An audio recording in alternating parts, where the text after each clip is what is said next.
안녕하세요. 주님의 은혜와 평강을 간절히 바라며 여러분께 인사드립니다.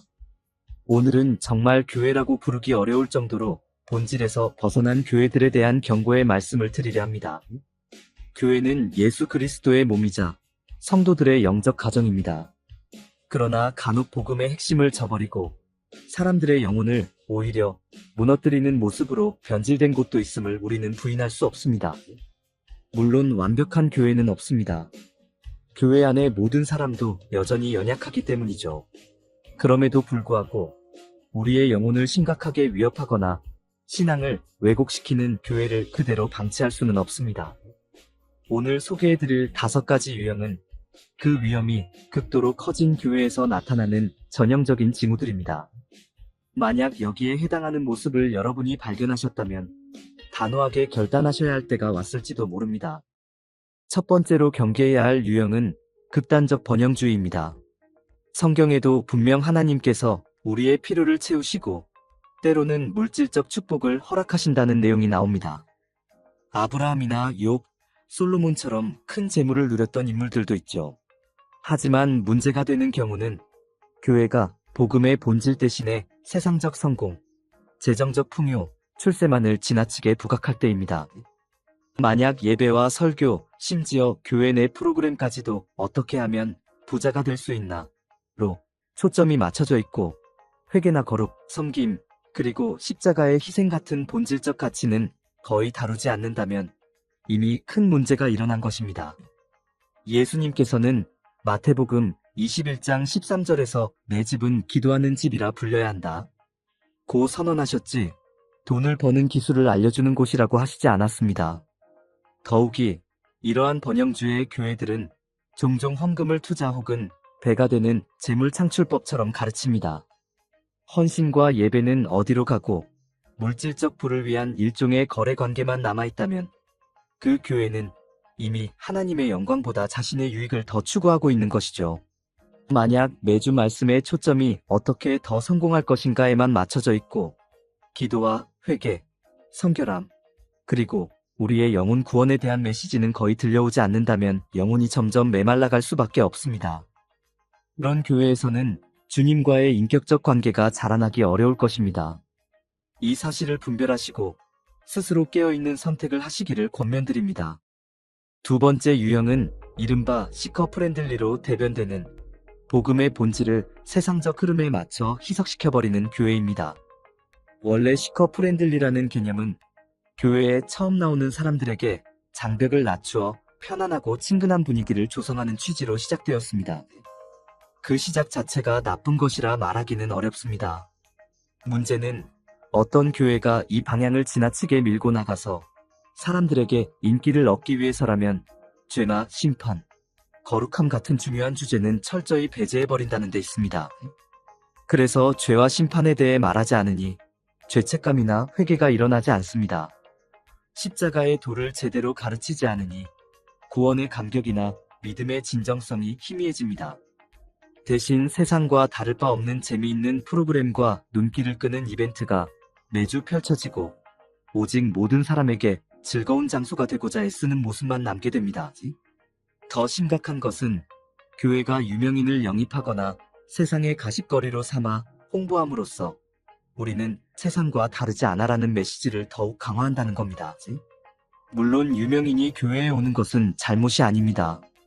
그러나 그 사람을 교회의 대표 얼굴이나 마케팅 도구로 쓰면서 예수님보다 더 높이는 분위기가 만들어진다면 이미 교회가 세상의 인기와 박수에 목마른 형태로 전락해버린 것입니다.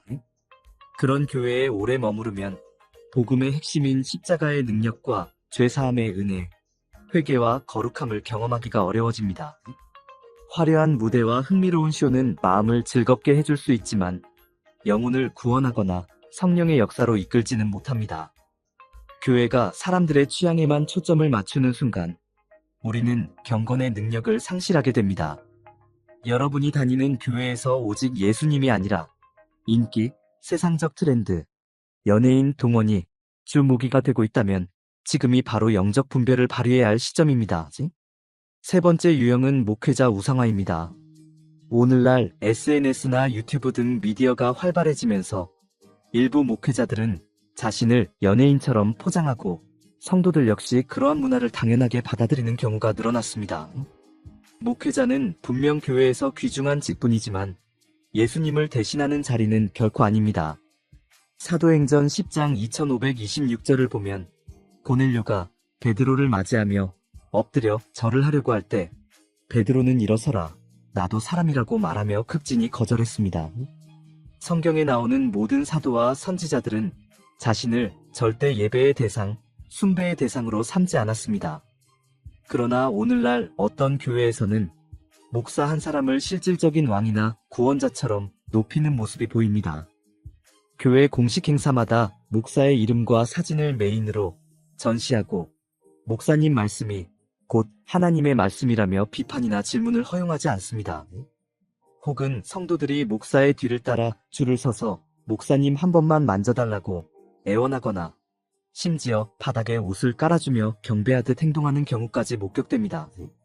이런 문화에서 가장 위험한 점은 성경보다 목회자의 말이 더 큰 권위를 갖게 된다는 것입니다. 목사가 무엇을 말하든지 무조건 아멘으로 받아들이고 그 말이 성경과 상반되어도 심지어 의심조차 하지 못하게 됩니다. 그러다 보니 잘못된 교리에 빠지거나 목회자의 부정과 비리를 눈앞에서 보면서도 전혀 분별력을 작동시키지 못하게 됩니다. 교회의 머리는 오직 예수 그리스도이십니다. 어떠한 인간 지도자도 그 자리를 빼앗을 수 없습니다. 만약 여러분이 다니는 교회가 목회자를 과도하게 숭배하는 분위기라면 심각하게 고민해 보십시오. 그곳에서 계속 신앙생활을 한다면 영적 자유를 빼앗기고 결국 거짓된 신앙 구조에 휘말릴 가능성이 큽니다. 그때는 도망치는 용기도 필요합니다. 네 번째 유형은 죄를 죄로 선포하지 않고 교회 스스로 세운 새로운 기준으로 죄를 재해석하거나 합리화하는 교회입니다. 물론 우리는 예수님의 사랑으로 죄인들을 품어야 합니다. 누구도 완벽하지 않으며 교회는 상처 입은 영혼들이 치유와 회복을 경험하는 곳이 되어야 합니다. 문제는 죄 자체를 괜찮다고 말하면서 더 이상 죄라고 부르지 않는 것입니다. 이른바 시대가 바뀌었는데 이제는 이런 부분도 허용되겠지라는 식으로 구체적인 죄 목록을 은근슬쩍 정당화하거나 아예 언급조차 하지 않습니다. 죄를 인정하고 회개를 촉구해야 할 예배 시간에조차 우리는 모두 괜찮다라는 달콤한 말만 들릴 뿐이라면 그것은 이미 교회의 정체성을 상실한 것입니다. 예수님께서는 죄인을 사랑하셨지만 죄는 언제나 명확하게 드러내시고 회개를 요구하셨습니다. 간음 현장에서 잡힌 여인을 돌로 치려는 무리로부터 구원하시고 이어 다시는 죄를 범하지 말라고 말씀하셨습니다. 이처럼 교회는 죄인들에게 회개의 길을 열어주고 죄를 벗어나 거룩해지는 과정을 함께 걸어가는 곳입니다. 하지만 만약 교회가 괜찮아, 그건 죄가 아닐 수도 있어라고 말한다면 사람들은 회개 없이 죄의 길을 계속 갈 것입니다. 결국 교회 공동체 전체가 영적으로 부패하여 거룩함이 점점 퇴색해버리겠죠. 죄를 덮고 침묵하며 심지어 죄를 즐기는 분위기가 팽배한 곳에서 우리는 참된 자유와 해방, 은혜를 체험하지 못합니다. 만약 지금 다니는 교회가 죄를 죄라 부르지도 않고 회개와 정결함에 대해 가르치지 않는다면 성도들의 영혼은 점점 병들어 갈 것입니다. 죄에서 돌이키고자 하는 움직임조차 일어나지 않으니 결국 아무도 죄를 버리지 않게 되고 믿음이 붕괴될 위험이 커집니다. 이런 상황에서는 여러분이 스스로 영적으로 깨어나서 이 교회가 정말 복음적 가치를 지키고 있는가? 를 질문해야 합니다. 그 답이 아니오라면 용기를 내어 떠나는 것이 신앙을 지키는 길일 수 있습니다. 마지막 다섯 번째 유형은 기도가 실종되고 영적 전쟁에 대해서는 거의 언급하지 않는 교회입니다. 기도는 교회의 호흡이며 교회의 생명줄입니다. 예수님께서는 내 집은 기도하는 집이라 불릴 것이니라고 선언하셨고 초대교회의 성도들은 모든 일을 기도로 시작하고 기도로 마쳤습니다. 그런데 어느 순간부터 교회들 중 일부는 기도 모임을 경시하고 대신 공연, 이벤트, 축제 등 볼거리 많은 프로그램을 우선시하게 됩니다. 주일 예배 시간조차 예배라기보다는 쇼에 가까워져서 실질적인 기도 시간이나 말씀 묵상 시간이 턱없이 부족해집니다. 뇌리에 깊게 남는 것은 인상적인 음악과 화려한 무대, 그리고 유명인 초청 행사뿐입니다. 더 나아가 일부 교회는 영적 전쟁이란 주제가 현대인들에게 낯설고 불편하게 느껴진다는 이유로 아예 다루지 않습니다. 그러나 에베소서 6장 12절은 우리가 혈과 육이 아니라 이 어두움의 세상 주관자들과 싸운다고 분명히 말합니다. 사탄과 마귀의 존재를 부정하거나 무시해버리면 성도들은 영적 공격에 속수무책이 됩니다. 실제 삶 속에서 마귀의 방해나 유혹을 받을 때 어떻게 대적해야 할지 전혀 배우지 못하기 때문입니다. 기도가 없고 영적 전쟁에 대해 무지한 교회는 일시적으로는 편안해 보일 수 있으나 결국 강력한 공격이나 시험이 닥쳐올 때 속절없이 무너질 가능성이 높습니다. 교회가 세상적 이벤트나 프로그램에 많은 공을 들이면서 정작 기도 훈련과 성령 충만을 위한 자리는 제대로 마련하지 않는다면 그곳은 이미 교회 본연의 역할에서 크게 벗어나 있다고 볼 수 있습니다.